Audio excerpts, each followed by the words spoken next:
The Scapegoat by Daphne du Maurier has been adapted for radio by Archie Campbell, with Hugh Burden as the storyteller and Beatrix Lehmann as the old countess.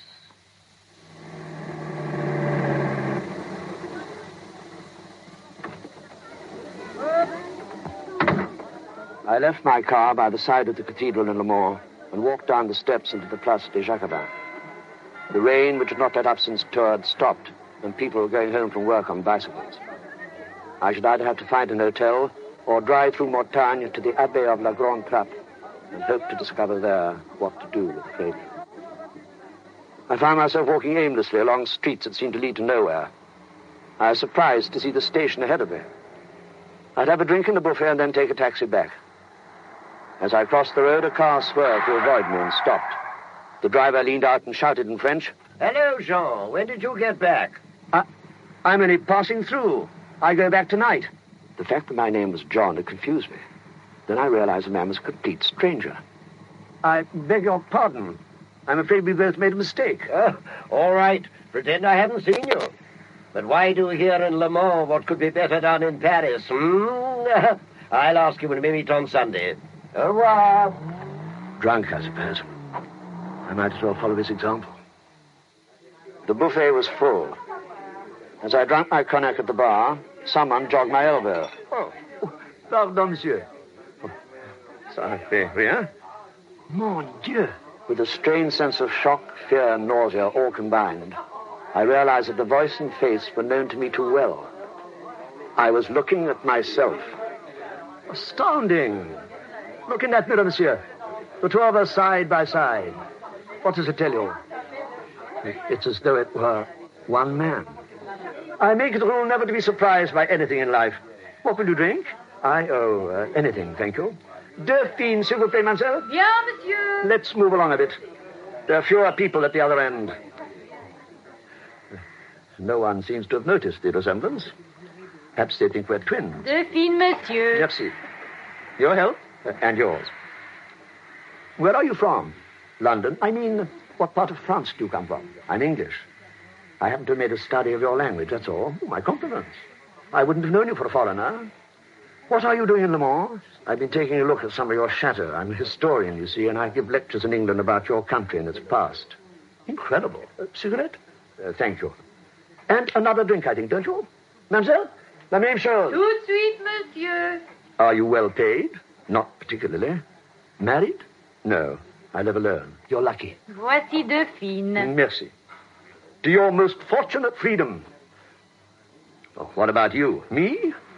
Oh, I was caught years ago. Do you know this part of France? I know south of the Loire better. I live about 30 kilometers from here. It might have been amusing to... Have you a car? Yes. I left it at the cathedral. Are you stopping overnight? I don't know. As a matter of fact, I was thinking of spending a few days in La Grande Trappe. The Cistercian monastery near Montagne. Why do you want to go there?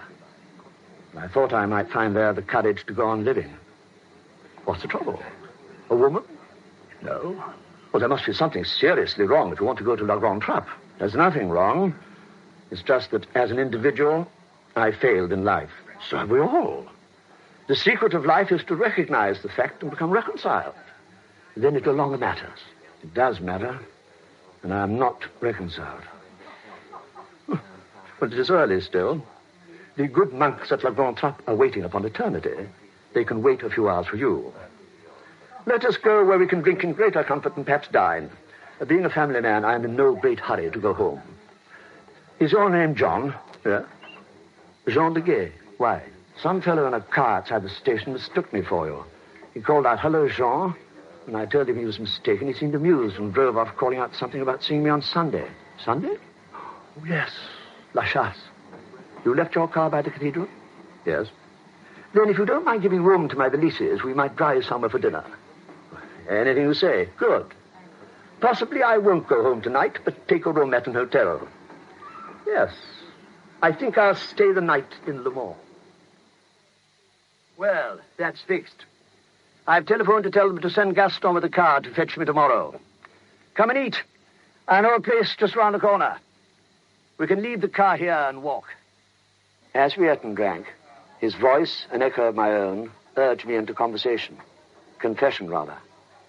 I found myself talking about loneliness, death, the empty shell of my personal world. You complain your life is empty. To me, it sounds like paradise. No family ties, no one to make any claims upon you. Count your blessings and forget this nonsense of La Grande Trappe. Very well. Now it's your turn for the confessional. What's your trouble? Oh, me? My one trouble is I've learned that the only motive force in human nature is greed. That I have too many possessions. Human ones. Shall we go? Come on in. Let's have one more drink before we part. No, really, I should be getting... Come on! Another glass of cognac won't do any harm. Don't be put off by appearances. These small hotels can be useful if one doesn't want to meet one's friends. I'll get my key, and then we can go straight up. Make yourself at home. I have a flask of brandy in my valise. You won't mind a tooth glass, I hope. A sudden, strange feeling of giddiness came over me, and it seemed to me that what was happening was fated, inevitable, that I should never be free of him or he of me. What's the matter? Are you ill? No, I'm not ill. The small, drab, single room was like a tomb shutting out the world.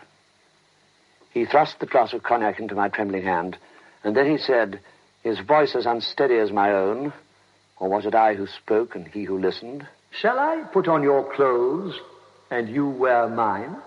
I remembered that one of us laughed as I hit the floor.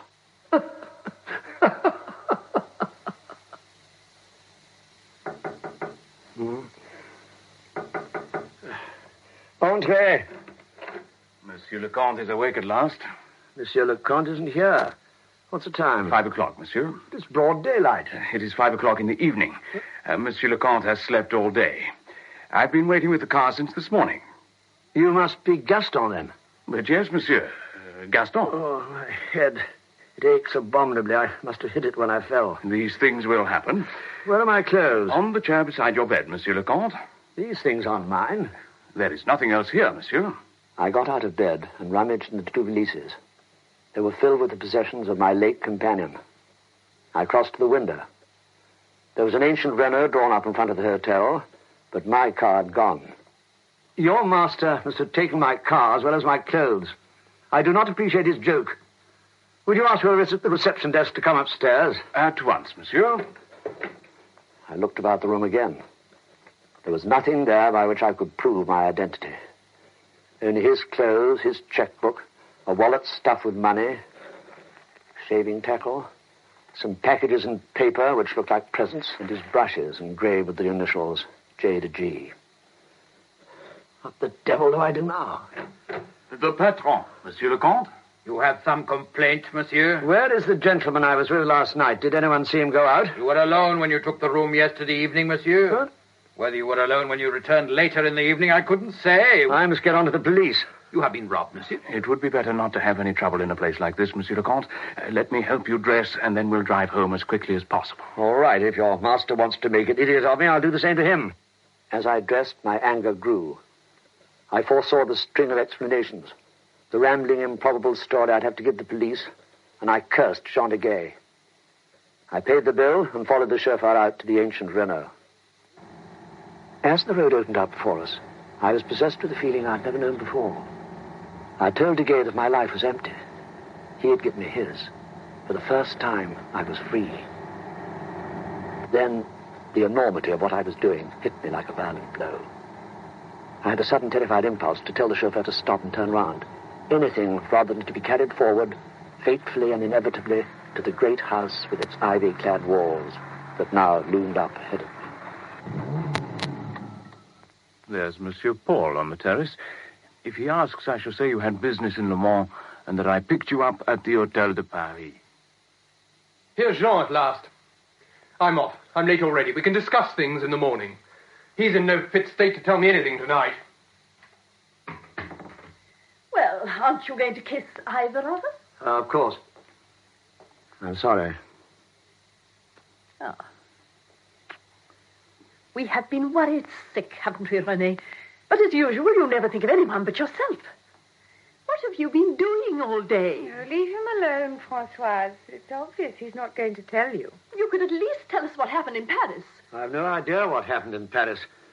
I'm suffering from loss of memory. You are suffering from too much drink. I can smell it on your breath. It would be a good idea if you went up to your bed and slept it off. Don't go near Marie-Noël. The child has a fever and it might be catching. I see nothing funny in infection. Certainly not at the present moment and in my condition. Well, you see, actually, I'm not Jean de Gaeton. I'm someone else. Oh, you must have your little joke, must you not, even when you are drunk? You're right. I drank too much in Le Mans. I spent the day there senseless in an hotel. Why don't you go upstairs and lie down as Francoise suggests? Very well, I will. An early night is probably what I need. Yes. But where was my room? The staircase ended in a long, dark corridor, lit only by a single electric bulb. I stopped by a door at the end and tried the handle. The light revealed a bleak, high room, heavily curtained, a single bed, above it a large reproduction of Guido René's Ecce Homo, and in an alcove a prie-dieu and a crucifix. The whole room struck chill. Clearly not Jean's apartment. Bonsoir, Monsieur le Comte. Is anything wrong? No. Why? I thought there must be something wrong for you to go to Mademoiselle Blanche's room. Madame la Comtesse knows you are home. It would be best to come up and see her now. Oh, very well. Mademoiselle Blanche. Who is she? A sister? An aunt? The old servant led me up another twisting flight of stairs and along another corridor to the last door in the passage. Fifi, should you be quiet? At once, do you hear? Come here, my darling. Kiss me. That's my little boy. My great baby. You've been amusing yourself, I know, huh? Everyone is as upset as usual with your goings-on. Francois in hysterics, Marie-Noël with the fever, René sulking, Paul ill-tempered. Ugh, they make me sick. Charlotte? Yes, madame. I'll have my dinner now. Yes, Madame la Comtesse. Here is your medicine. Will Monsieur le Comte have a tray up here as well? Naturally, idiot. And I'm not going to take any of that stuff. Throw it away. Go and fetch the trays. Get out. Well, did you settle with Carvalli? Did I do what? Renew the contract. The contract? Oh, yes, the contract. Don't worry. Everything is arranged. Ah, good. You amused yourself well in Paris, I hope. And you brought me the little present you promised. Did I promise you a present? You didn't forget. Don't say you... Am I to understand there will be 2 trays here for dinner? Yes, Blanche. It is more amusing for Jean to dine upstairs with me. Very well, Maman. I'll pull in the table. But I should have thought you'd have had enough excitement for one day. Has Charlotte given you your medicine? Yes. Marie-Noël has been seeing visions again. Marie-Noël? Oh, well, it's probably due to her fever. She hasn't a fever. She's perfectly well, but she kept telling Francoise and René that you were not coming back. She said that Santa Vierge had told her. Isn't that so, Blanche? If Marie-Noël has visions, it is time someone in this house took them seriously. Marie-Noël should live amongst people where she can offer her gifts to the greater glory of God. Oh, you're a fool, Blanche. If we are to have a saint in the family, let us keep her at home. We might turn Saint Gilles into a place of pilgrimage. Money might be found at last to repair the roof of the church. Marie-Noël's soul is of greater importance than the roof of the church. Ah, here's Charlotte with our dinner. Good night, Maman, then. I'll leave you and Jean to your tete-a-tete.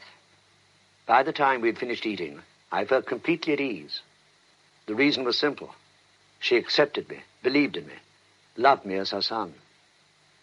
Then suddenly she leant forward and clutched my hand. Jean, you didn't really forget my little present, did you? You were joking. Won't you? Won't you? You mustn't excite yourself like this. Let me call Charlotte. Charlotte? Yes, Monsieur le Comte. Your mistress is unwell. You had better go to her. Haven't you brought it? Brought what? What you promised to bring from Paris. Go and find it at once. She will suffer if you don't. Bath water was running from some room along the corridor. I took a chance and saw to my relief that I'd been lucky. It was a small dressing room. Someone had unpacked for me, and there on the table were the packages I'd seen in one of the valises. Yes, but which?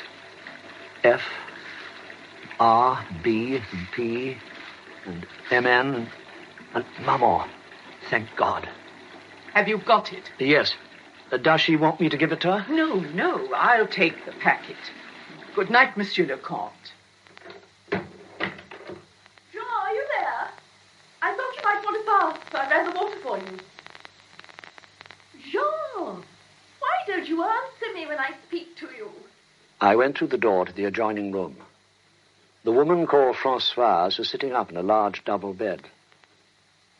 Well, what is it? Do you have to stay the whole evening upstairs with Maman? Don't you ever for one moment stop to consider your wife? His wife? I'm sorry. I would have come down earlier, but Maman seemed unwell. Oh, sometimes I think you all hate me. Even Marie-Noël has no feeling for me. When we were first married, it was different. The country was free again after the occupation. Life was full of hope, but now everything is on top of us. The chateau, the family, the whole countryside. It's like being suffocated. Jean, I'm frightened. Frightened? You know what Dr. Lebrun said when I lost the last. It isn't easy for me. No, of course it isn't. Oh, I've just remembered. I brought you a little present from Paris. I'll get it. Oh, how dear of you to think of it. This exquisite little locket. And a miniature of you inside. Oh, look, there's a pin so I can wear it as a brooch like this, next to my heart. Such a good likeness, too. Did you have it done in Paris? Yes. How like you to do something extravagant. I feel so helpless when I hear Paul talking about all the difficulties at the foundry. However, if we have a boy, I shall sleep now. Don't be long coming to bed. You must be so tired. I went back to the dressing room and threw open the window. It was a bright moonlit night. Beneath me was the moat, and beyond it stretched parkland. An old dovecot stood isolated in the grass. Beside it a child's swing, the rope broken. An indefinable melancholy brooded upon the hushed scene, as though once there had been laughter here and life, and now there was none. The church clock striking 11 seemed to sound a warning. What are you doing in this place? It asked me. Get out before it is too late. Get out. Get out. I suddenly felt very tired. I took off my clothes and put on the pajamas that were lying ready. I went into the bedroom and lay down beside Jean de Gay's poor, pathetic wife, who was sleeping peacefully, the locket still pinned to her fluffy pink bed jacket. Ah, Gaston, the valet de chambre, eh? Good morning. Madame Jean gave orders that you were not to be disturbed. She is already down in the salon with Madame Paul. Your coffee, monsieur. Thank you, Gaston. Mademoiselle Blanche is in church, and Monsieur Paul has left for the Verrerie. Verrerie. So the family business was a glass foundry. And Madame la Comtesse? She's unwell, I understand. She's staying in bed. I'm sorry. Will Monsieur be going down to the Verrerie? I don't think so.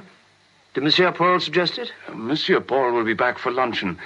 Possibly he's expecting you to go with him this afternoon. What's the time now? Nearly 10:30. Already? I better get up. Papa! Papa! Oh, so you're back at last. Hey, don't smother me. You have a different smell. What sort of smell? Just different. Why didn't you go to the Verrerie with Uncle Paul? I was late to bed. Well, now you're home. You can mend the swing for me. The rope's broken, look. Yes, it needs proper splicing. You'll have to wait till I got a knife. Let's go and see César, shall we? Will you race me there? No. Well, see if you can catch me then. You see, you could have caught me if you wanted to. That's what you think. Oh, hello, César. Want to be let out? Stop it, César. Don't you know your master? César, I'm talking to you. Bad dog. I shouldn't excite him. But how extraordinary. Perhaps he isn't feeling well. He's all right. Better put him back in his kennel. Yes.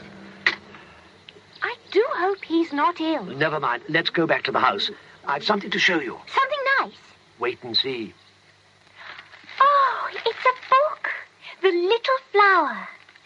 And a lovely picture of Saint Therese. Oh, my darling sweet papa, why do you always guess the right thing? I brought presents for everyone. I gave your mother and your grandmother theirs last night. We'll put these others in the dining room, each in its proper place, and they can open them at lunch. But be very quiet. Yes. We want it to be a surprise for them. Will Madame la Comtesse take soup? Very little, Gaston. Aren't you going to open your present, Aunt Blanche? Oh, isn't anyone going to open theirs? What's wrong? Why are you all staring at me? Everyone is surprised because you have given a present to my Aunt Blanche. I hope I've given everyone what they needed most. Look, Papa has given me a Life of the Little Flower. He can't possibly have given my Aunt Blanche a book because her present's the wrong shape. Suppose you stop talking and get on with your food. Yes, Papa. There's only one present I want, and that's the renewal of the Carvelet contract. You haven't been able to oblige, by any chance? I would say your present is also the wrong shape. I knew nothing about the contract. But as the meal went on, little scraps of family history fell on my ear. During the war, Jean de Gay had fought with the resistance. Paul, the younger brother, had been a prisoner, and Renée was his wife. The sister Blanche never once addressed herself to me. How about opening the presents? Come on, Renée. You begin with yours. Oh, what is it, Aunt Renée? It looks like lace. I'll open it properly upstairs. I might spill something on it here. Oh, do let us see. No. A lovely pink nightie. How pretty. Oh, you'll have to keep it for best, Aunt Renée. I wonder what Papa has given Uncle Paul. You better open it. Oh, may I?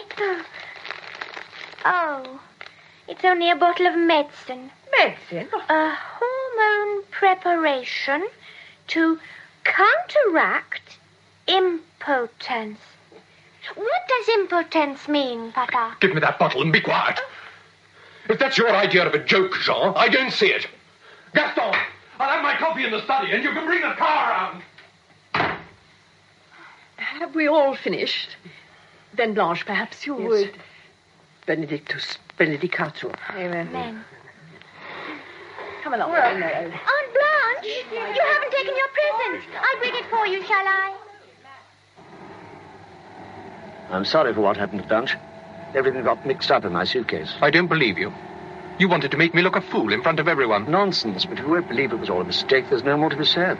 Another thing. Next time you decide to give my wife a present, consult me first.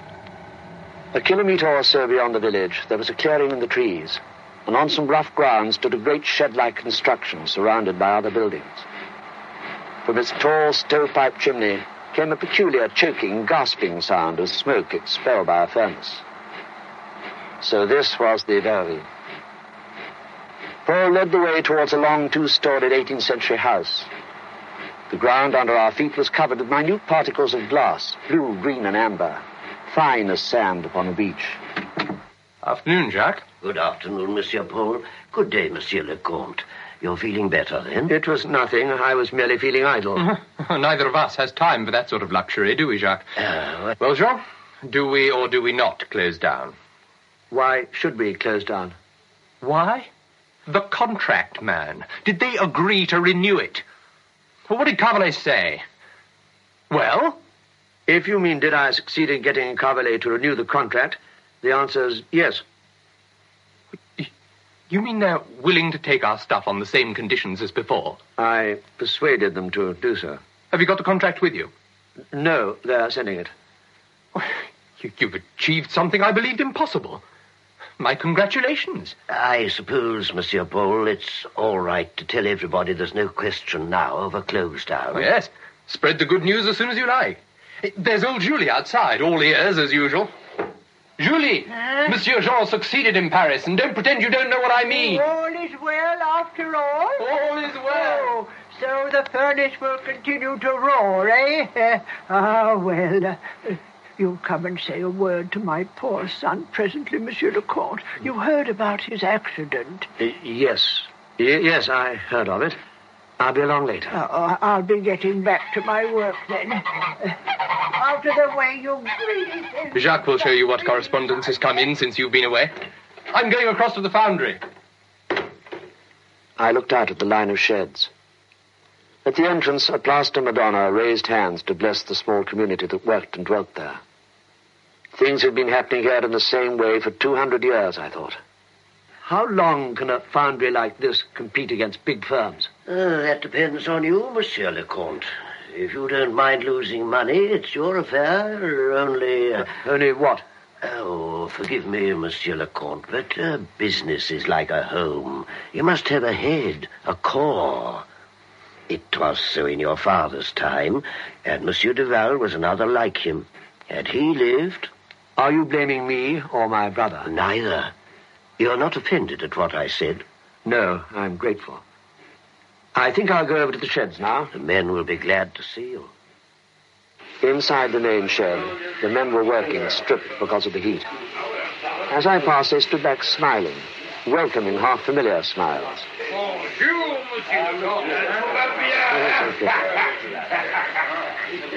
I picked up a piece of glass. It was a little amber flacon. It seemed to me perfect. All I saw here was individual, intimate, a little industry possessed by and possessing the people who worked there. Amusing yourself, Monsieur Jean? Leave the solid work to Monsieur Paul. It has always been like that. Will you come and see André now? He hasn't stirred from his bed since the accident. No, this way, Monsieur Jean. Oh. Surely you haven't forgotten where the cottages are. Oh, it did him so much good to see you, Monsieur Jean. But he'll never work again, my poor son, André. Well, that's life. Luckily, I'm here to look after him. I'm sorry, Julie. Sorry for you both. Now I must be getting home. Please tell Monsieur Paul that I'll send the car back. Oh, very good, Monsieur. Lying on the dressing-room table when I reached the chateau was the packet of unopened letters I'd seen in Duguay's valise. Carvelle, eh? Cher Monsieur, in view of our long association, we greatly regret the decision we have been obliged to take. But on further consideration, we find ourselves unable to renew our contract on the terms you proposed. Pray accept my most distinguished expressions, etc., etc., J. Mercer. So that's what they've all been talking about. I stared at the letter, knowing that I too must come to a decision. And now, the family and the chateau would have other resources. But the men and the valley, the work people, somehow their livelihoods must be saved. Telephone. I must find a telephone. I discovered it at last. An old-fashioned affair in a small closet at the back of the hall. But, Monsieur le Comte, do you mean you want to reopen negotiations? I do. I'm asking you now to renew your contract on your own terms. Of course, Monsieur. If you are now prepared to meet us over figures. Obviously, such things cannot be agreed offhand, but I will consult my fellow directors immediately. Of course. I understand perfectly. Very well, then, Monsieur. We will be getting in touch with you in due course. Au revoir, Monsieur. Au revoir, Monsieur Mercier, and thank you. What have I done? At that moment, I heard someone breathing down the receiver, which I still held in my hand. The unmistakable sound of someone listening on an extension. Jean. René, I hadn't seen you there. Come in here. Well, aren't you going to apologize for your behavior at lunch?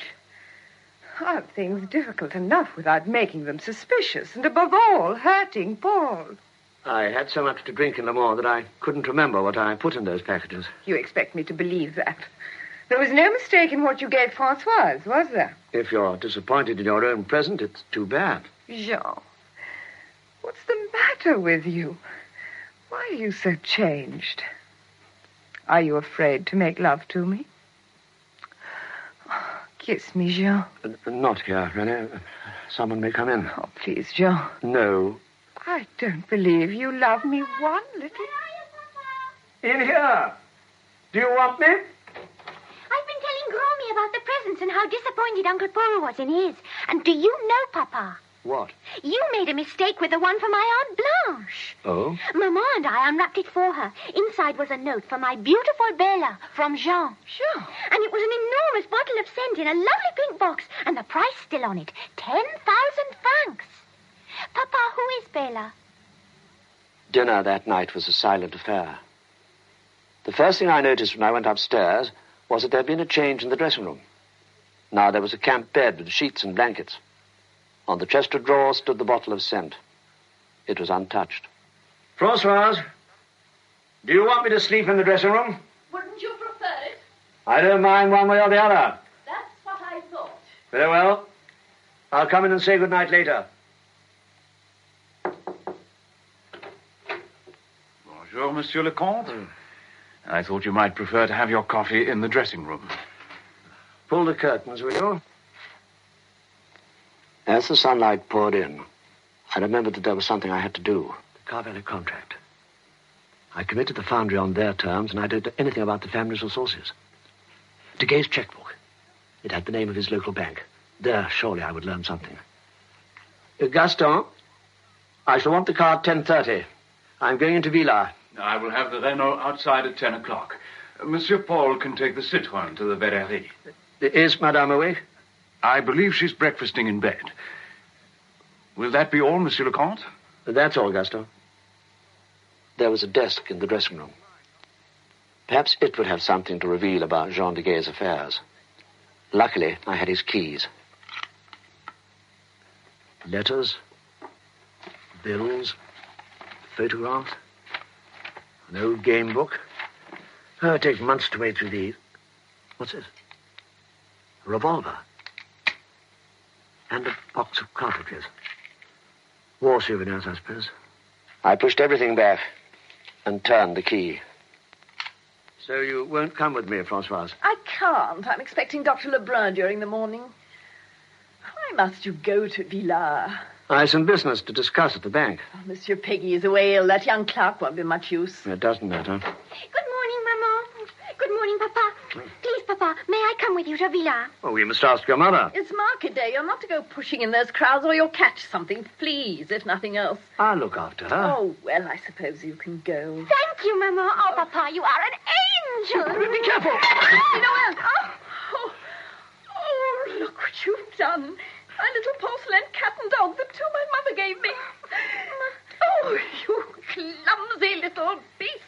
Smashing the only things I value in this house. Oh, leave me, both of you, for God's sake, leave me alone. But, Francoise, look. They're not so very badly broken. I'm sure that No, go. I don't want to hear anything more. Marie-Noël, come back. Yes, Papa, but don't I have to go to bed? No, it was just bad luck. The thing to do is to have them mended. Perhaps you can find a shop in Villa. Yes. Now, run along and get ready. You've got exactly 10 minutes. Good heavens, 11:30, and the bank closes at 12. Come on, we've wasted too much time already. Papa, we've not seen about the broken porcelain. The bank is more important. But the shops will be shut. We must risk that. Couldn't I see if that antique shop by the Porte de Ville would mend them? I'd come straight back to the bank and wait for you. All right. Be careful now. I've wrapped the pieces in cellophane. Yes, Papa. I watched her cross the road and turned back to the obvious bank building in the main square. The manager was indeed away, and without him I could make little of the figures that the clerk set before me. The safe, too, held nothing but a mass of documents. One, tied with red tape, caught my eye. Marriage settlement of Françoise Bruyère. The father of Françoise had evidently been a rich man with no desire to bolster the tottering fortunes of Jean Degaye. Her dowry, a considerable one, was in trust for the male heir. In the event of her death before the son, the trust passed to the husband and any surviving daughters. Meantime, no one could touch a sou of the money. Excuse me, Monsieur le Comte, but we close at 12, and it is already 20 past. I'm sorry I didn't realize I'd taken so long. But I've seen all I want. By the way, what's happened to the child? She used to wait for me outside. She left a message to say she was going with this person in a lorry. What person? Madame Julie, she said. I rather think it was one of your own lorries from the Verrerie. At least I could try to discover what had happened to the broken porcelain. I found the Porte de Ville at last. And yes, there was the antique shop. Excuse me, madame. Did my daughter visit your shop this morning? Jean, you idiot. What are you doing, coming in here like that and playing the fool? I don't... I was just going to close for lunch. Oh, that child of yours is adorable, but it was very naughty of you to send her here. And why, for heaven's sake, did you wrap up the porcelain in cellophane and with a card addressed to me? I'm afraid I don't understand. Oh, look. For my beautiful Bella, from Jean.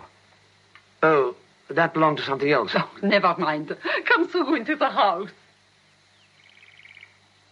Sit down. Are you going to have lunch with me? It's all here. Ham, salad, cheese, fruit, and coffee, eh? Thank you. I'd like to. When your small daughter said that she had brought in something of her mother, I thought for 1 minute that your wife must have found out that I'd painted the miniature. Did you give it to her? Yes, she was delighted. Oh, I'm so glad. The little figures, they won't mend. But I can get duplicates from Paris. Come, let's eat. I'm hungry. And I want to know more about that mysterious present that you intended to send me. You mean you extended the contract on their terms? But you told me surely that if Cavalet would not agree to your terms, you would have to close down. Yes, but I don't want to close down. It wouldn't be fair on the work people. Oh, since when have you bothered about the work people? Since I got drunk in Le Mans. Nonsense. You've never shown the slightest interest in the Verrerie. I sometimes wonder if your lack of interest is because you don't want to be reminded of what happened to Maurice Duval. Duval? The occupation was over 15 years ago. Yet people go on remembering what a fine man he was and how he died. This can hardly make for peace of mind for those involved. What really happened to you in Le Mans? I've been taking stock of myself lately. It came to a head in Le Mans. The self I knew had failed. The only way to escape responsibility for failure was to become someone else. Let another personality take charge. Another Jean de Gay? The problems remain. How does he seem to you, this other man? Sometimes I see him without any feeling. Sometimes with far too much. He says that he believes that the only motive which moves the human race is greed. That's where he's wrong. It isn't greed at all. It's hunger. And if it's hunger, I don't know where to start. My poor Jean. I don't want to have to think. That is why you come here, isn't it, my dear? As I drove out of Villars, I wondered why the gift of another man's mistress should prove such an antidote to strain. It seemed that nothing was a problem now. Where the devil have you been all day, Jean? Lebrun waited until 2 and then had to go. What's wrong? Only that he's forbidden Françoise to move from bed. If she isn't careful, she'll have a premature baby and lose it. That's what's wrong. I've always known something would go wrong. It won't, if you take care. Would you like me to call in a specialist? Oh, no. No, I don't want a stranger upsetting Lebrun. Why were you away for such a time? I had a long session at the bank, looking over various documents. Why? The fact is, I lied about the contract. What do you mean? I didn't succeed in getting an extension in Paris, and only managed to arrange things by telephone yesterday. It means severely working at even greater loss than before, but somehow I shall have to find the money. Anyway, all these things will be solved when the boy is born. I wonder. What happens if I die? You'll get everything, don't you? You're not going to die. Now, I shall close the shutters and put on your light. Fifi, Juju, be quiet. You hear? Well, where were you? I had business at the bank. You left the bank before 12:30, and now it's 6:30. Perhaps I drove to Le Mans. Not in the Renault. It was in the Place de la République all afternoon. I told Charlotte to telephone and find out. The trouble with you women is that none of you have enough to do. I had plenty to do once in the old days, before the war. I had something to live for then. So had Blanche. What do you mean? You know very well what I mean. How's Francoise this evening? Not at all well. She's going to have trouble with this baby. Just as she did with the last. Lebrun's a bungler. Francoise won't hear of a specialist. I suggested it just now. Whatever for? Are you developing a conscience at long last? Don't let's trouble ourselves over what fate may send us. It's too late. For you and for me. What are you thinking about? A woman. Nobody you know. Does she suit you? Yes. That's all that matters. Your father kept a mistress in Le Mans. Red-haired, a perfect beauty. He used to go and see her every Friday. It made him better-tempered at weekends. What is it, Germaine? Dr. Lebrun is on the telephone from Monsieur le Comte. Thank you, Germaine. Tell the old fool not to panic. All Francoise has to do is to keep her feet up and she may produce a boy. Say good night to me now. None of this nonsense about specialists. Good morning, Monsieur le Comte. A letter from Carvelet arrived in the Morning Post. Oh, thank you. Good. They enclose the new contract in duplicate. You better check it. Extended for another 6 months. Have you the old contract handy? It's in the file. May I see it, please? I want to run through the figures again. Very good, monsieur. It took me an hour, but the answer was clear. The factory had been losing money under the old contract. Under the new one, it would cease to exist as a going concern. Excuse me, Monsieur le Comte.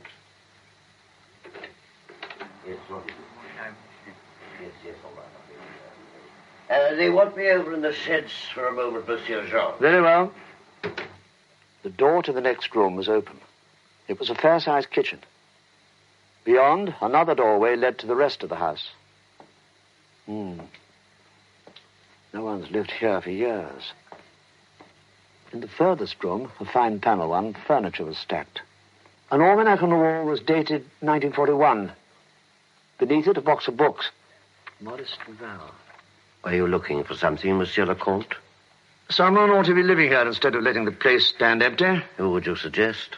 Oh, why not yourself? Oh, no, Monsieur le Comte. You must excuse me, but when the last man to live here is woken from his bed, shot by his own countrymen and his body thrown into the well, no one's very anxious to live in the house where it happened. No, you're right. Now, if you'll address an envelope to Monsieur Mercier at Carvelet, I can post their copy of the contract on my way back to the chateau. Certainly, monsieur. I put a stamp on it, too. You are expecting me at the chateau tomorrow, are you not, monsieur? Tomorrow? Oh, yes. Yes, of course, Jacques. Tomorrow was Sunday. Perhaps he and his wife came to Mass at Saint-Gilles. Before I reached the village, I stopped the car, took out the contract, and signed it with a possible imitation of the signature I'd found on Duguay's driving license. Oh, Monsieur le Comte, Robert has been looking for you all morning. Robert? What does he want? It's about tomorrow, Monsieur le Comte. He wants to know your program. Ever since your father died, it is you who have organized the Sunday of La Grande Chasse. La Grande Chasse? There is much to be done, Monsieur Jean. Would you see him at 2? At 2 o'clock? Yes. Very good, monsieur. 2 o'clock or midnight could make no difference. Lecturing on French history had not equipped me for La Chasse. I did not shoot. I turned back across the park towards the woods. I needed time to decide upon a course of action. At that moment, Jean Duguay's watch, which I wore on my wrist, suddenly fell to the ground. Damn. Straps worn loose. Glass smashed too. And stopped at 12:30. I walked back until I came to the Dovecot. Hello? Marie-Noël's cardigan. Oh, someone's lighted a bonfire, too. Suddenly I knew what I must do. I tossed the watch into the glowing embers and then quickly thrust my hand down among them to pick it up.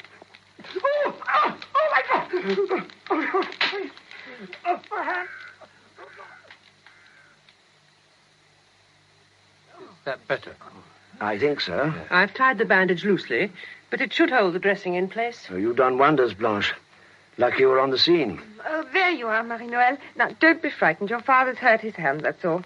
A glass of cognac, Monsieur le Comte. Not now, Gaston. Later. I've telephoned Lebrun. He's coming right away. One thing is evident, though. You'll be in no shape for tomorrow. I know. What trouble for a watch? I've never heard of anything so stupid. And it was only the old steel one that Monsieur Duval gave him on his 21st birthday. That's why I didn't want to lose it.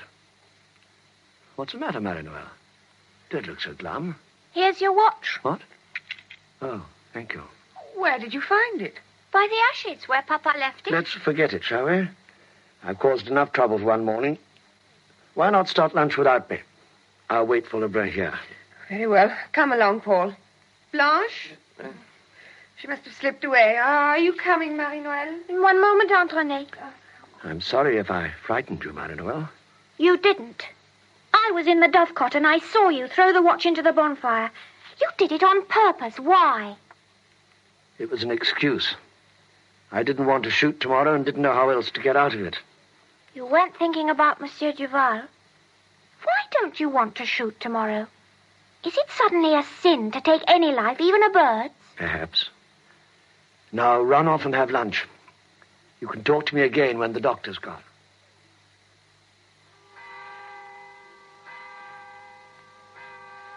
Sunday dawned, and after attending Mass, the old Comtesse surprised everyone by announcing that she might receive the guests for the day's shoot in person. I suppose with Francois in bed, that fool René will doll herself up like a parrot to do the honors. I've a good mind to spoil her fun. Yes, that's what I'll do. Stay downstairs. What a pretty hat, René. I hope the rain won't ruin those lovely feathers. Ah, Doctor, welcome as ever.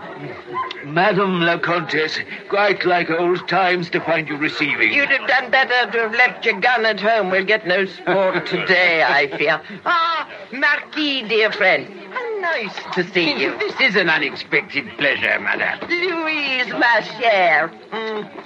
Such a charming ensemble. But you're going to get soaked. Take my advice and abandon la chasse to the men. Don't you agree, General? Oh, shocking weather. Birds hard to flush. Well, now, we'd better be moving. Are you joining us, Jean? Later, perhaps.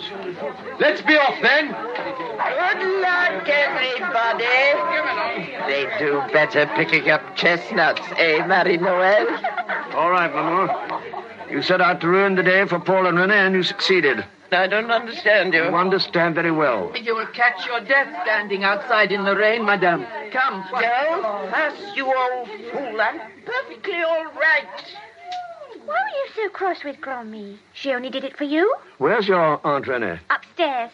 Her hair was getting spoilt. Also, she looked as if she was going to cry. Tell her to be ready in half an hour. Gaston shall take us to join the shoot. Oh, good. I'll run in and tell her. Look, there are the guns. We're just in time for the next drive. Hold on to César, Marie-Noël. I told you not to bring him. I can't, Papa. He's pulling so. Give me the lead. Oh, my hand. Damn it. Come back, César, do you hear? César! Touch that door. César, come here. Marie-Noël, quick. Run and fetch him. Yes, Aunt Renée. Oh, look. The birds are coming over now. At the second sound of guns, I ducked. What's the matter? Are you faint? No. As I straightened myself, César dashed forward to retrieve the nearest pheasant and ran headlong into another dog. Call your dog off the gate. Schuster, let go, do you hear? Let go. Get hold of their tails. Mark over, Monsieur le Marquis.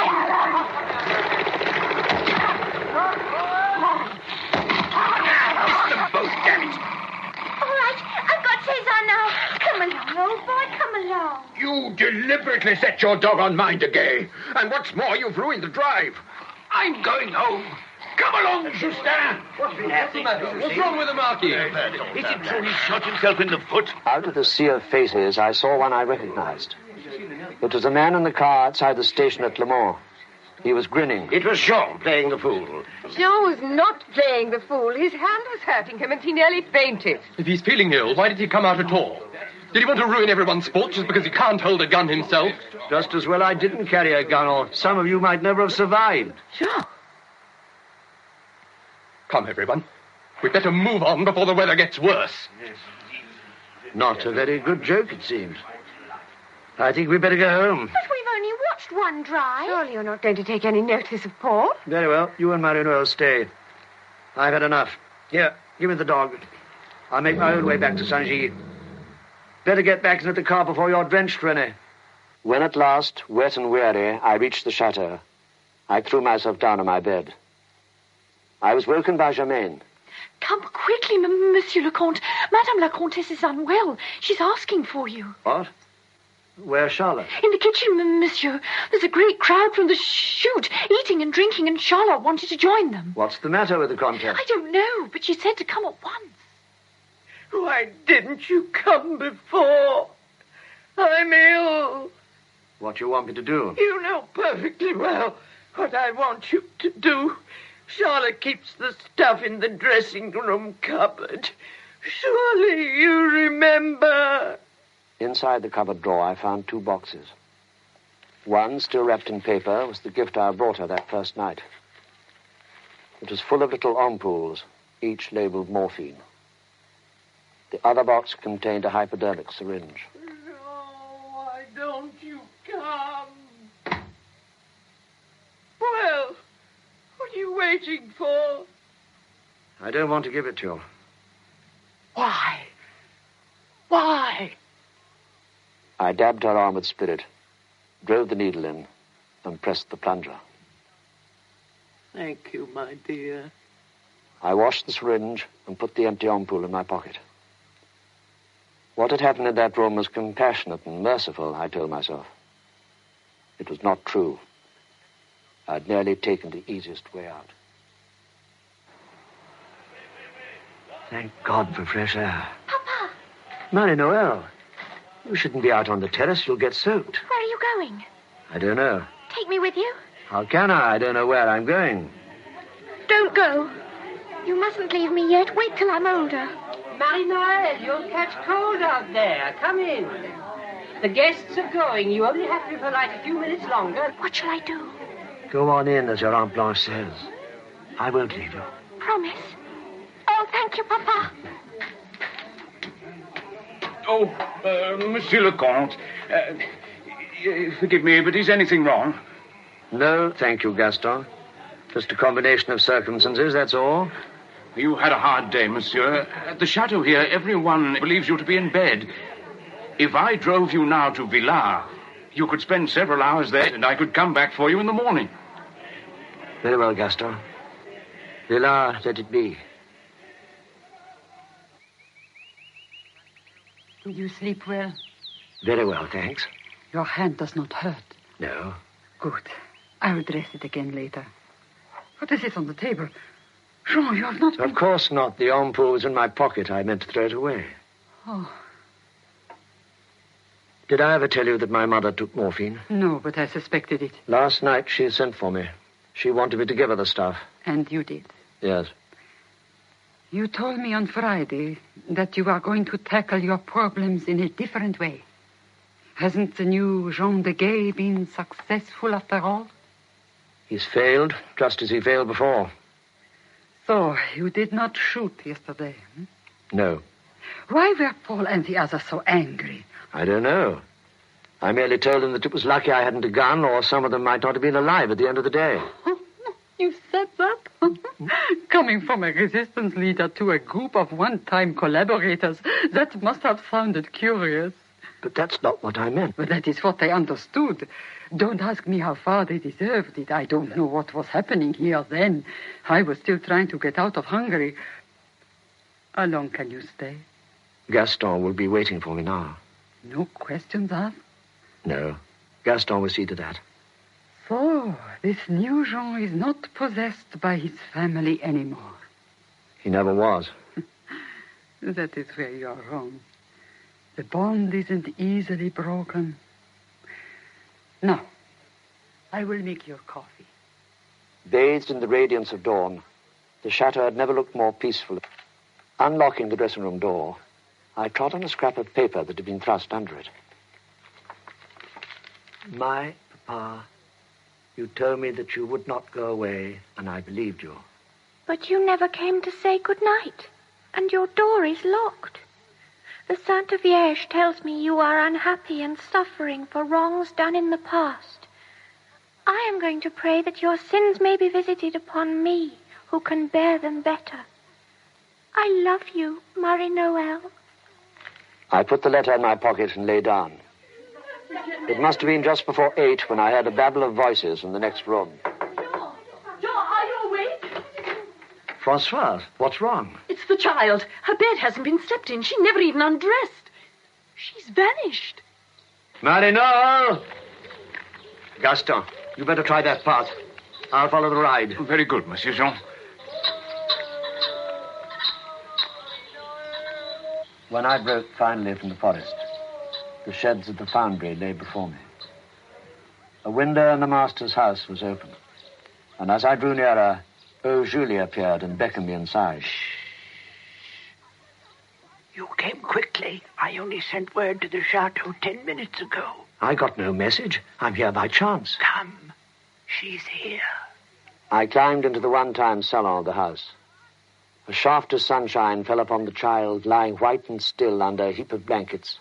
One of the workmen found her. The dog was standing guard beside the well. The well? She must have climbed down and lain there amid the glass and rubble. She was still sleeping when they carried her here. That's odd. I kept thinking of her drowned. Drowned? But there has been no water in the well for 15 years, as you know. I don't know. I don't know anything. You see, Julie, I'm a stranger here. Monsieur le Comte was always a stranger at the Verrerie. That was the trouble. You neglected your inheritance and allowed another man to take your place. Duval? Collaborator, you called him, and for that you shot him and let him die there in the well. Julie, where were you on that night? In my lodge by the gates. It was not my business then or now. There, they've come from the chateau. I'll let them in before they wake the child. Mademoiselle Blanche. Where is she? This way, mademoiselle, but quietly. She's still asleep. Oh, the poor little thing. Where did you find her? It was Ernest who discovered her, mademoiselle. Here in the house. But she's been lying amongst broken glass and I lime. can't think And how see, her pockets are full of little glass objects. Things that haven't been made in the Very since the war. I helped design them. She turned and looked around the room. Suddenly I understood. This had once been part of her life. This dusty room in the house of Maurice Duval was to have been a place possessed by two people who loved each other deeply. The little one has blood on her hands. Let me see. Oh, don't wake her, mademoiselle. There's a deep cut on each of her palms. She must have done it on the glass. Her hands are clean. No dust, no glass. Julie, tell Jacques to telephone to Monsieur le Curé and ask him to come here at once. Mademoiselle. Then he's to ring the convent at Lorey and inquire if the Mother Superior could speak to Mademoiselle de Guy. No, Blanche, no, it's not what you think. She did it for me because I burnt my hand in the fire. She wanted to share my pain. She said so in this letter. See. Do as I tell you, Julie. But the child has only cut herself with glass. It's full of glass at the bottom of the well. The well? She was in the well. Why, yes, mademoiselle. What if she did climb in and lie there all night? What if the poor mite came here because she has too much imagination? Why doesn't someone at the chateau look after her properly and love her for herself? How dare you? I've loved her as if she were my own. I won't have her suffer as I've suffered. She was made for another world, another life. These marks on her hands are proof of it. God himself is speaking to us through her. The Seigneur does not act that way, mademoiselle. The little one will suffer in this world only because of what you do to her. Yes, you and all the others up there at the chateau. You are used up, spent, the lot of you. There, you have woken her. The damage is done. Oh, why are you all here? It's all right, my darling. You're safe with me. Oh, I had the most atrocious dream. Oh, I know. I'm going to take you where they will understand. It will never happen again. The horror and the fear and the well. Oh, it wasn't horrible, Aunt Blanche. Nor was I frightened. They said it was haunted, but it's the chateau that is full of ghosts. I'll see what they want. I hope that's not the beginning of it. Beginning of what? My dream. The Sainte Vierge came to me, you see. She told me Grand-Mie wanted Maman to die. In the dream, I wanted her to die. So did you. Monsieur Leconte, a moment, please. What is it? It was Charlotte. I told her you were here with Mademoiselle Blanche. She says, will you both go to the hospital at Villars at once? There's been an accident. Oh, my God. Monsieur Paul and Madame Renée are on their way already. I will see to the child. Ernest can drive you there in his lorry. Go, monsieur, go now. Monsieur de Gay, I am Dr. Moutier. How is she, Doctor? It's all over, I'm afraid. Oh, no. Everything that it was possible to do was done, but she never recovered consciousness. We could not save her life. Don't, Renée. Don't, my dear. You would like to see her, monsieur? Yes, of course. This way, then. One of the sisters will be there. The woman lying there dead looked peaceful, younger than the Françoise who'd hammered on my door that morning. She might have been sleeping. It is hard for you to have lost them both, monsieur. Both? Dr. Moutier told me you would have had a son. A son? You mean... I'm so sorry for you, monsieur. You are very kind, ma sœur. Would you wish to be left alone? No, thank you. I'll go back to the others now. Well, what happened, Maman?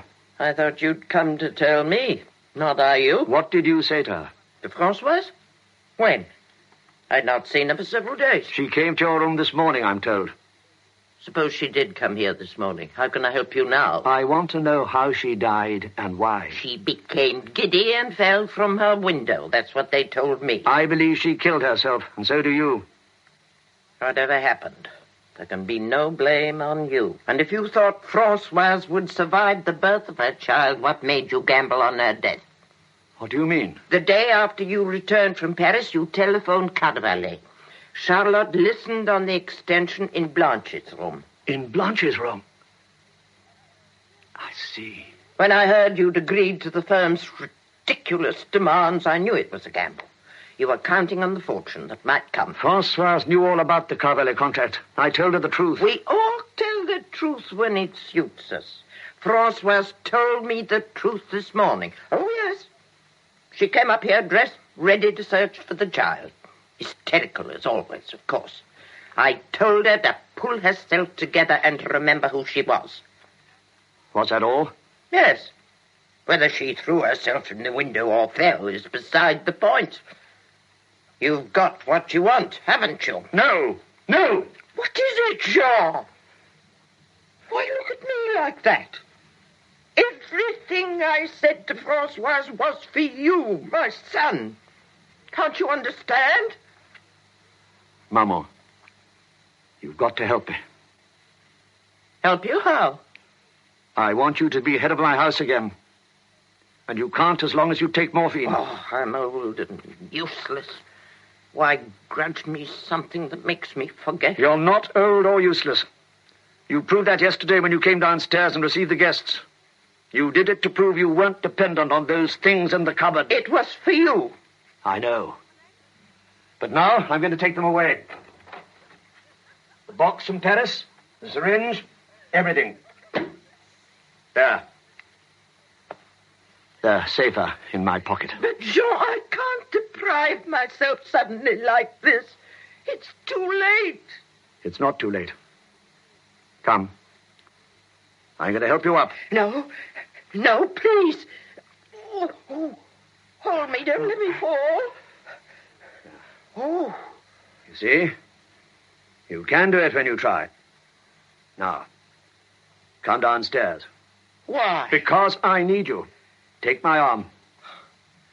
I'm still capable of walking without your assistance? Yes, you're right, Jean. There are many things to be seen to. Yes, Mama. The funeral must be done properly. Françoise was a person of importance. She shall have every respect paid to her. After all, she was your wife. And you'd better take a walk. The air will do you good. But change into a dark suit first. The Comte de Guet does not stroll about in a sports jacket when he's just lost his wife. As I returned from my walk, I saw 4 cars drawn up beside the terrace. And entering the house, I heard voices coming from the salon. Ah, here is my son. Jean, the commissaire of police has been so good as to accompany Dr. Lebrun and Dr. Moutier from Villars. Maître Talbert is here as our legal advisor. So immeasurably shocked, monsieur. I cannot find words to express my sorrow, de Guet. Thank you. Thank you all. I'm at your service, Commissaire. Forgive me, monsieur, but both her doctors have informed me that your wife was expecting a child within a few weeks. That is so. She was perhaps apprehensive about the birth? I think she was. If Monsieur le Comte will forgive the explanation, the birth was eagerly awaited both by him and his wife. They hoped for a son. Madame Jean was certainly anxious for a son. She told me so when I attended her last week. In short, she was agitated at the time of the accident and therefore more liable to sudden attacks of giddiness. She was also anxious about her little girl. So I understand. Monsieur, the last time you saw your wife was this morning, before you went to look for the child, yes? Yes. She did not suggest joining in the search. No, I left her in bed. The woman who tends the cows saw your wife leaning from the window. According to her, she appeared to be reaching for something, then to lose her balance and fall. That is a possible explanation. Nobody went to the bedroom after the maid Germaine took up the breakfast? Charlotte might have done so. Perhaps she could be sent for. Oh, you won't learn much from her. However, if you wish. Now, Charlotte, I want to know whether you had any conversation with Madame la Comtesse Jean before the accident. If Monsieur le Comte thinks I have been causing trouble, he's mistaken. I said nothing to Madame Jean about the telephone conversation. What telephone conversation? I happened to overhear a call that Monsieur le Comte made to Paris, but I never mentioned this to Madame Jean. It wasn't for me to add to her worries. The call merely referred to a contract I had negotiated in Paris. This is ridiculous. My brother had renewed the contract with the firm who takes most of our glass. The terms were most favorable. We were all delighted. Surely, Monsieur Paul, your facts are wrong. Carvallier sent me a copy of the new contract on this morning. The terms are most decidedly to your disadvantage. What do you mean, Matt? I can explain to my brother later about the contract. But I assure you, Commissaire, that my wife is not in the least concerned about it. Thank you. Now, Monsieur le Comte, may I inspect the bedroom? Certainly. I'll accompany you if I may. Marie Noel, for God's sake, take care. Got it! I've got it! What have you got, my child? Maman's locket. The one Papa brought her from Paris. It must have got caught in this duster as Maman was shaking it out. I see. They were lying together in the gutter. I had to lean out to get them. If Maman had only rung her bell for help. But she was impatient. Yes. She thought she could reach them by herself. Before the commissaire left, he assured us that he was satisfied that Françoise had fallen accidentally. Now only the lawyer remained. I don't think we need detain Maître Talbert any longer. Jean, my dear, you look tired. Why not have a rest? You have an hour before we go to church. I'll go on to the terrace, I think. Jean? Jean? I gather from Maître Talbert that the new contract differs from the old on the only vital points. Does that mean that everything you told us earlier was a lie? Yes. Well, I'm damned. You signed the duplicate and returned it to Carvallier? Yes. Then there's nothing more to be done. Heaven knows I don't pretend to have brains, but if I'd gone to Paris, I could have done better than that. You're right, you know. You probably could have. I don't follow you. Suppose in future you take on that part of the business. Travel. Get the orders. Go to Paris, London, anywhere you please, while I stay here. You mean you'd give me a free hand to go anywhere? America, even? Visiting other factories like ours, learning more up-to-date methods than we might use here? All that and more. Talk to Renee, see what she says.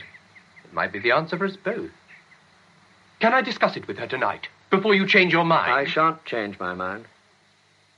Mass over, we drove to Villars to stand for a few minutes beside the body of Françoise. Only later after dinner did I notice a change in the old Comtesse. She'd suddenly turned grey, and her eyes had lost their concentration. Now, Maman, undress and go to bed. I shall come back later, and I shall stay with you all night. Oh, the tables are turned, aren't they? Although it's a long time since I've watched by your bed. Be off with you, then. Oh, I thought you weren't coming. I said I would. I've been thinking. In a few days' time, when everything's over, I shall leave this room and go downstairs to my old one. I can keep an eye on things there. Just as you like. Lying here, I have bad dreams. If you have dreams tonight, I shall be here, holding your hand. Oh, my darling. Now I'm going to put out your light.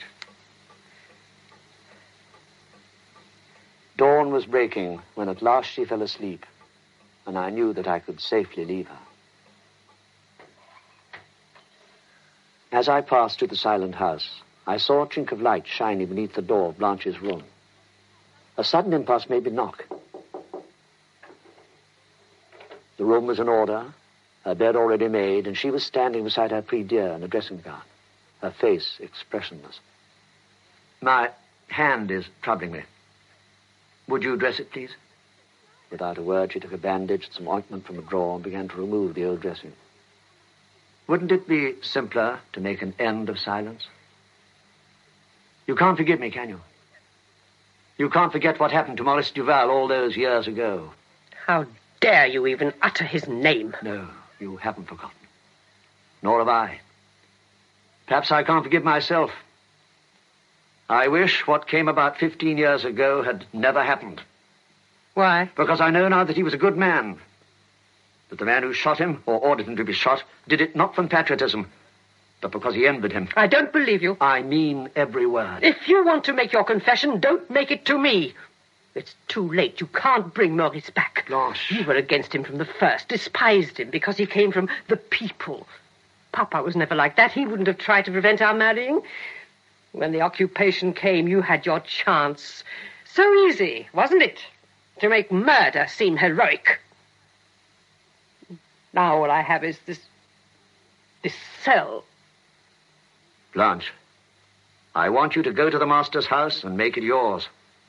One day, when Marie-Noël grows up, it will be hers. The only person who understands and loves it is yourself. I want it to be your trust, your responsibility. You belong to the very... You could design again, create lovely things, things that Saint-Gilles once made and can make again. Forgive me. I'm tired. I haven't slept. Nor I. I found I couldn't pray. We're quits then. But when you go to the Verrerie, there's something you might do. Get the workmen to clear the rubble and find the spring again. There ought to be water in the well. Monsieur le Comte, this parcel arrived for you from Villars last night. I thought that perhaps... Give it to me, Gaston. I'll see you a bit later. Good morning, Papa. What do you think? Granny's down already. She's getting the salon ready for Maman to lie there tomorrow. Madame Julie is helping her. Oh, what's in that parcel? Open it and see. Oh. Careful. It's marked fragile. Oh, it's the little china cat and dog from Maman's room. Mended perfectly. Couldn't we put them in the salon tomorrow beside Maman? It might look odd. Oh. No, if we put them in our room with our other things, it'll be the same. Where are the others? Aunt Renee's in her bedroom looking through her winter clothes because after the funeral she and Uncle Paul are going away to travel. Is Uncle Paul looking through his clothes? Oh, no. He's gone down to the Verrerie with Aunt Blanche. She said it ought to be made habitable again. I think she might like to live there herself. Oh? Papa, rather a dreadful thought's just come to me. What? It's just that suddenly, since Maman died, everyone seems to be getting what they want. Even you? I haven't been saddled with a baby brother, and I shall have you to myself for the rest of my days. I wonder, would any of these things have happened if Maman hadn't died? Monsieur le Comte is wanted on the telephone. Thank you, Gaston. I shan't be a moment. Who's there? Am I speaking to the Comte de Gay? Yes, who is it? What do you want? It's me, Jean de Gay. I've just seen today's newspaper. I'm coming back. Hello? You're there? My scapegoat? Yes, I'm here. I'm speaking from Deauville. I have your car. I intend driving to Saint-Gilles later. I suggest we meet at 7. Where? You know the master's house at the Verrerie? Yes. There's a track in the woods, just beside the orchard. I'll leave the car there. Wait for me inside the house and let me in.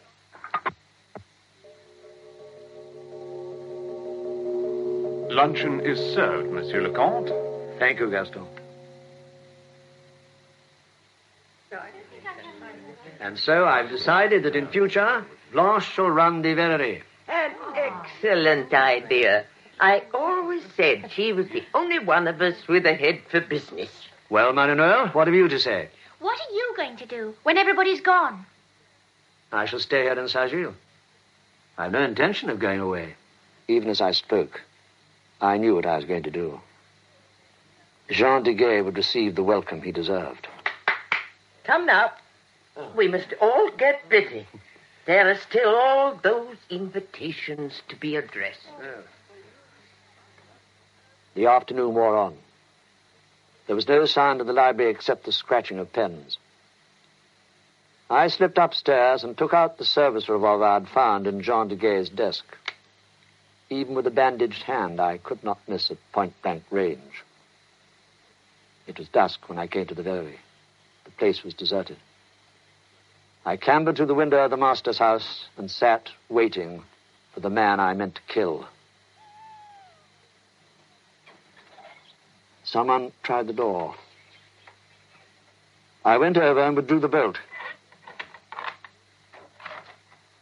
You can come in. Where the devil are you? Why don't you come in?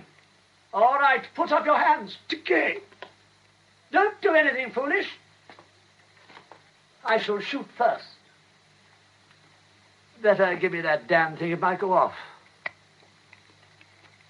Sit down. No, you don't have to keep your hands up. So you planned to get rid of me, did you? The sudden prospect of a fortune was too much for you. I sympathize. I felt that way myself. How did she die? The notice I read said by accident. You know, I never thought you'd face it. Instead, you've lived a lie for 7 whole days. My congratulations.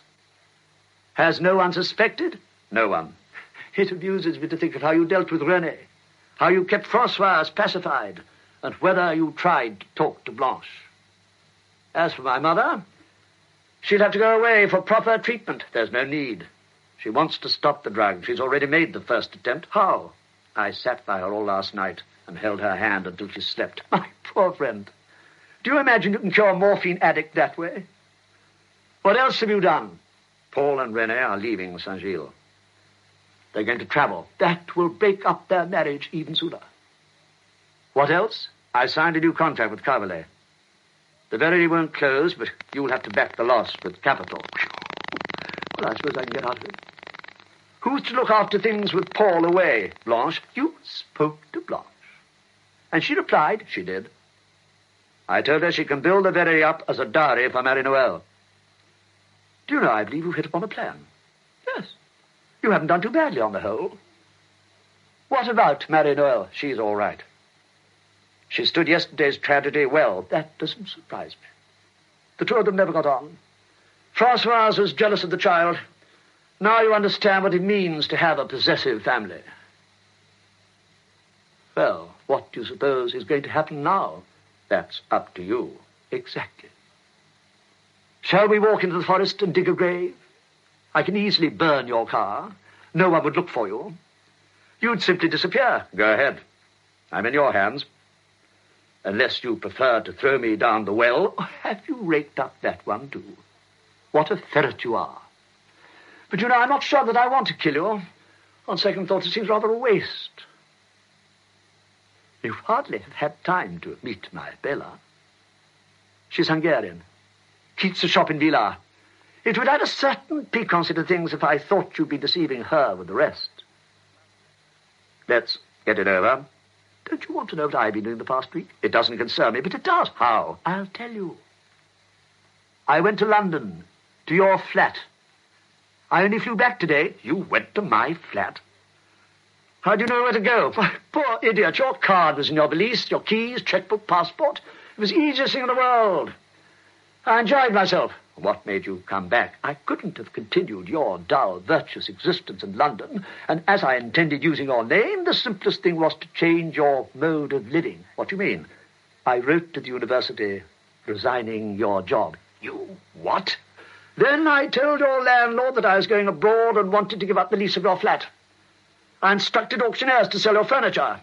Finally, having found out how much you had in the bank, I cashed a check for just that amount. I don't believe you. It's true.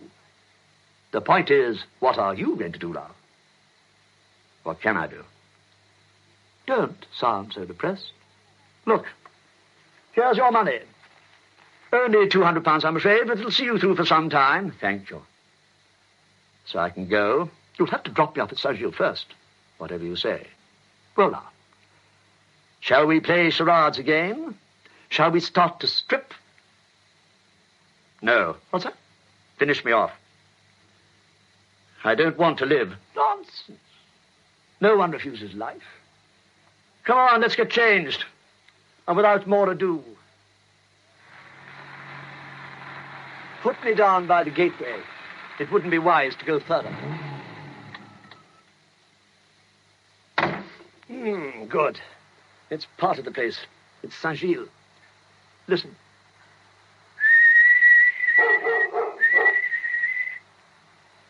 You didn't learn that trick, did you?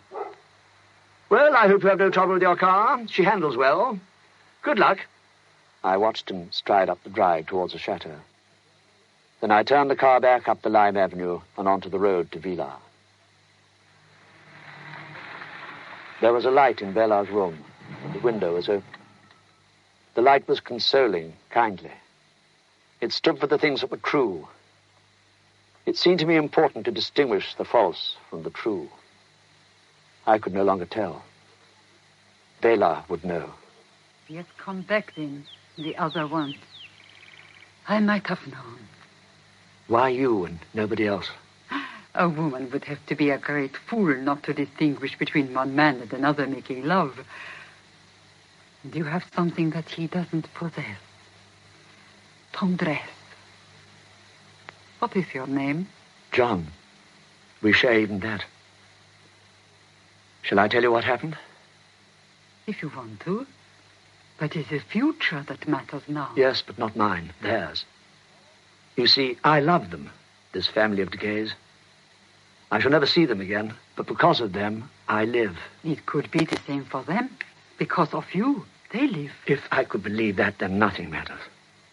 I want them to be happy. But now they belong to him again, and he's a devil. But you are wrong, my dear. He's not a devil. Just a man like yourself. But which of us is which? Bella, tell me who I really am. You are John, who changed places with Jean de Gay. You lived his life for a week. You came to my house, and you loved me as John, not as Jean. Does that help you to become yourself? Yes. When you say it like that. Oh, Bella. You have given something to all of us. Just now I called it tendresse. Whatever it is, it cannot be destroyed. It will go on growing. Dear Jean. Why did you draw the curtains when I came? He does not come in when they are drawn. It means I am not alone. He doesn't know I've been here. Keep it from him. Now I'm going to leave you. If I know anything of him, he'll need you tonight. Look after them, Bella. Help him to love them. He loves them already. It was not just the money that brought him back. I wonder. What are you going to do? I've a car outside, the one he took from me. You are not going to harm yourself. You had not said to yourself, this is the end. No. It may be the beginning. A week ago, I was a man named John who didn't know what to do with failure. I thought of a place I might go to find out. And now you are John again. And you learned what to do with failure at Saint-Gilles. I didn't learn what to do with it. It merely became transformed. It turned into love for Saint-Gilles. So the problem remains. What do I do with love? This place you are going to, can they also show you what to do with love? I believe so. I believe they'll give me the answer you've given me now.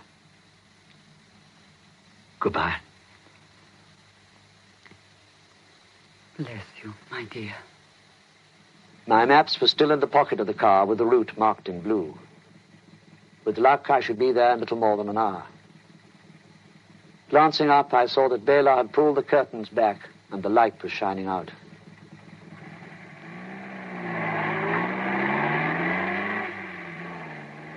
As I passed the hospital, I noticed the Renault drawn up beside the chapel. There was no sign of Gaston. Whoever had come in the car had gone inside to pay tribute alone. I turned left out of the town and took the road to Mortagne and the Abbaye de la Grande.